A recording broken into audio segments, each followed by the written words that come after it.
الحمدللہ رب العالمین والصلاة والسلام علی اشرف الانبیاء والمرسلین اما بعد السلام علیکم ورحمۃ اللہ وبرکاتہ۔ آج کا سچا واقعہ، اور آج کا سچا واقعہ ہے سورہ مومن آیت نمبر 27 سے 32 تک کا واقعہ، جس میں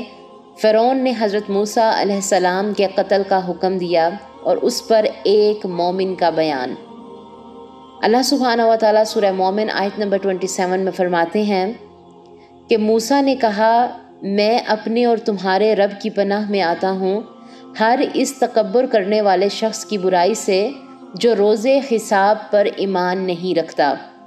آگے اللہ سبحانہ و تعالیٰ فرماتے ہیں، اور ایک مومن شخص نے جو فرعون کے خاندان میں سے تھا اور اپنا ایمان چھپائے ہوئے تھا، کہا کہ کیا تم ایک شخص کو محض اس بات پر قتل کرتے ہو کہ وہ کہتا ہے کہ میرا رب اللہ ہے اور تمہارے رب کی طرف سے دلیلیں لے کر آیا ہے؟ اگر وہ جھوٹا ہو تو اس کا جھوٹ اسی پر ہے، اور اگر وہ سچا ہو تو جس عذاب کا وہ تم سے وعدہ کر رہا ہے اس میں سے کچھ نہ کچھ تو تم پر آ پڑے گا۔ اللہ تعالیٰ اس کی رہبری نہیں کرتا جو حد سے گزر جانے والے اور جھوٹے ہیں۔ اے میری قوم کے لوگو، آج تو بادشاہت تمہاری ہے کہ اس زمین پر تم غالب ہو، لیکن اگر اللہ کا عذاب ہم پر آ گیا تو کون ہماری مدد کرے گا؟ فرعون بولا، میں تو تمہیں وہی رائے دے رہا ہوں جو خود دیکھ رہا ہوں، اور میں تو تمہیں بلائی کی راہ ہی بتا رہا ہوں۔ اس مومن نے کہا، اے میری قوم کے لوگو، مجھے تو اندیشہ ہے کہ تم پر بھی ایسا وقت ہی روز یعنی کہ عذاب آئے گا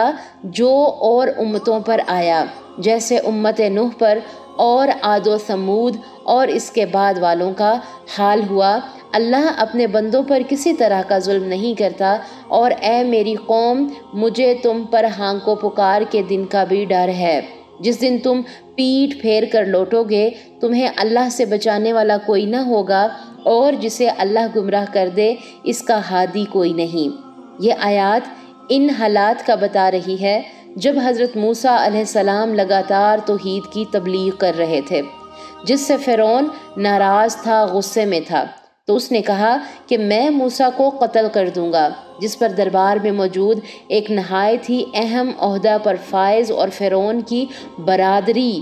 کا فرد جو حضرت موسیٰ کی اللہ پر ایمان لے آیا تھا مگر اس نے اپنا ایمان چھپایا ہوا تھا، وہ خاموش نہ رہ سکا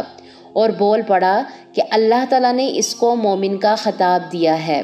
اس شخص نے اعلان کیا کہ اے دربار والو، تم موسیٰ کو اس لیے قتل کرتے ہو کہ وہ تمہیں ایک اللہ کی عبادت کرنے کی دعوت دے رہے ہیں، اور وہ خود بھی ایک اللہ تعالیٰ کی عبادت کرتے ہیں۔ اگر موسیٰ اپنے بیان میں جھوٹا ہے تو وہ خود ہی عذاب بھگتے گا، اور اگر سچا ہے تو تم اس کی مخالفت کرتے ہو، تم پر بھی عذاب آ سکتا ہے۔ آج تمہاری بادشاہی ہے، اگر تم پر عذاب آ گیا تو تم اللہ تعالیٰ کے عذاب سے کیسے بچ پاؤ گے؟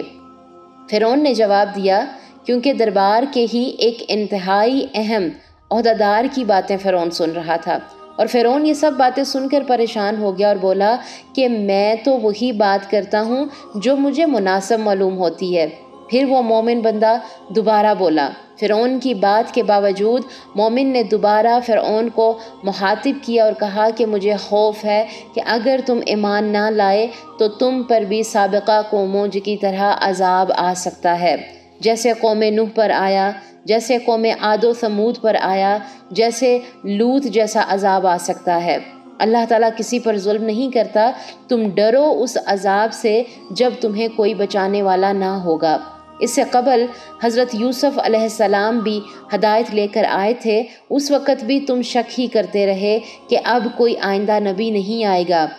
اللہ تعالیٰ نے تمہارے دلوں پر مہر لگا دی ہے۔ مومن کا بیان سن کر درمیان سے ہی فرعون بول پڑا کہ ہاں، ایک اونچی عمارت بنواؤ تاکہ میں موسیٰ کے رب کو دیکھوں کہ وہ کہاں رہتا ہے۔ فرعون دراصل یہ چاہتا تھا کہ لوگ اس کی باتوں پر توجہ نہ دیں۔ فرعون کی مداخلت کے باوجود اس مومن نے پھر اپنا بیان جاری رکھا اور کہا کہ اے لوگو، یہ دنیا تو چند روز ہے،